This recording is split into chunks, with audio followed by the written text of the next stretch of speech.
Сәлеметсіздер, тыңдармандар. Здравствуйте, дорогие слушатели. Сегодня я хотела рассказать вам о мягком знаке в русском языке. Бүгін етістікте қалай мягкий знакты қолданатынымызды айтып шығайық. Мягкий знак негізі ешқандай дыбыс білдірмейді. Мысалы, егер де біз етістікті алсақ, етістікте негізгі формасы, біз айтамыз, неопределенная форма глагола дейміз, иә? Что делать, что сделать деген сұраққа жауап береді. Что делать енді қазіргі уақытта, что делать, келер шақта что сделать деген сұрақтар осындай айырмашылығы бар. Что делать? Неге біз неопределенная форма глагола дейміз, негізі неопределенный дегенде не жақты білдірмейді, не көпше жекеше форманы білдірмейді. Сондықтан неопределенная форма глагола дейді. Мысалы, учить, оқу, жаттау, продолжить, жалғастыру деп айтамыз, клеить, жабыстыру, курить, темекі тарту, шегу, ходить, жүру, приготовить, дайындау, красить, бояу, пилить, арамен кесу, говорить, айту, вредить, значит, зиян келтіру, просить, сұрау, отправить, қоя беру, значит, жіберу, немесе ловить, ұстау, солить, тұздау. Осы сөздер тек мягкий знакпен жазылады. Негізі бұлар что делать деген сұраққа жауап береді. Что делать? Не істеу керек, не істеу керек, учить надо. Учить стихотворение, тақпақ жаттау, продолжить тему, тақырыпты жалғастыру, клеить обои, обойды жабыстыру, курить сигарету, ходить пешком, жаяу жүру. Вот мына сөздерде мягкий знак жазылады, негізі что делать деген сұраққа жауап береді.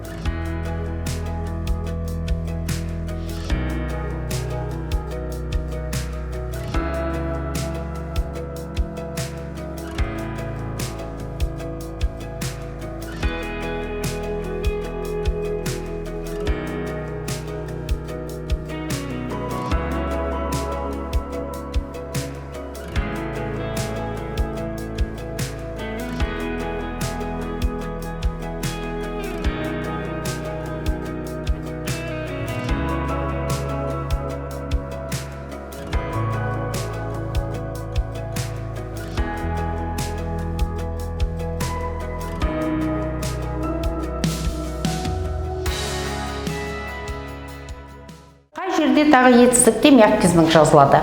Екінші жақта, сен, ты что делаешь деп айтамыз. Сен не істейсің, да? Что ты сделаешь, не істейсің дегенде. Ты учишь, ты продолжишь. Сен оқисың, сен жалғастырасың.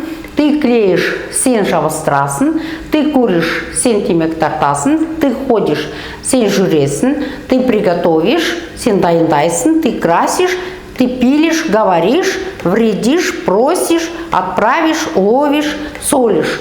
Кішкене бұл жерде екпіндер ауысады. Учить дегенде еға түсі, учишь дегенде оға түседі.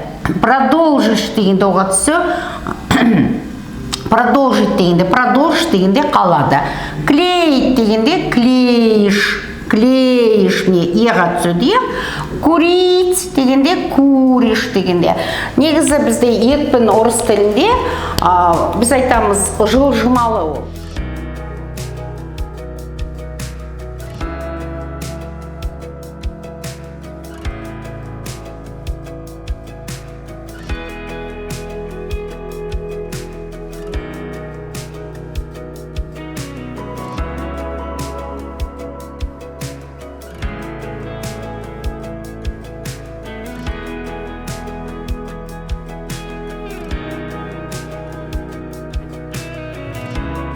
Вот.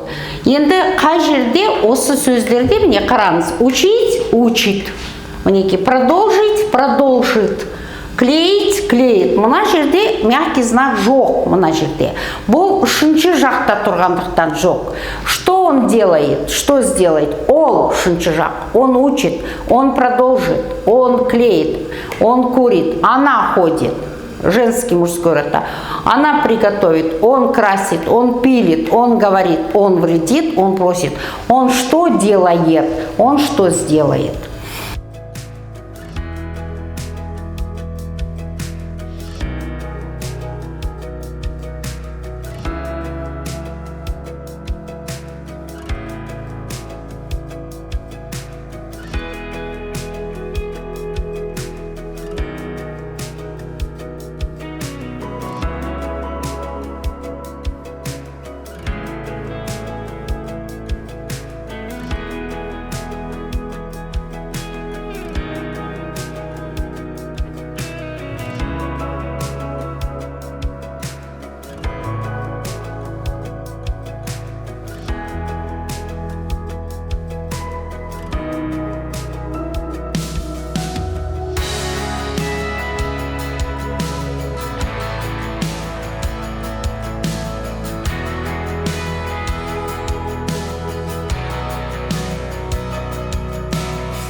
Тағы да бізде бір күрделі тақырып бар.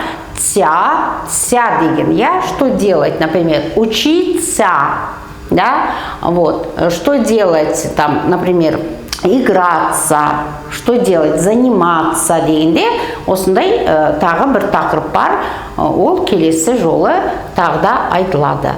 Рахмет сіздерге.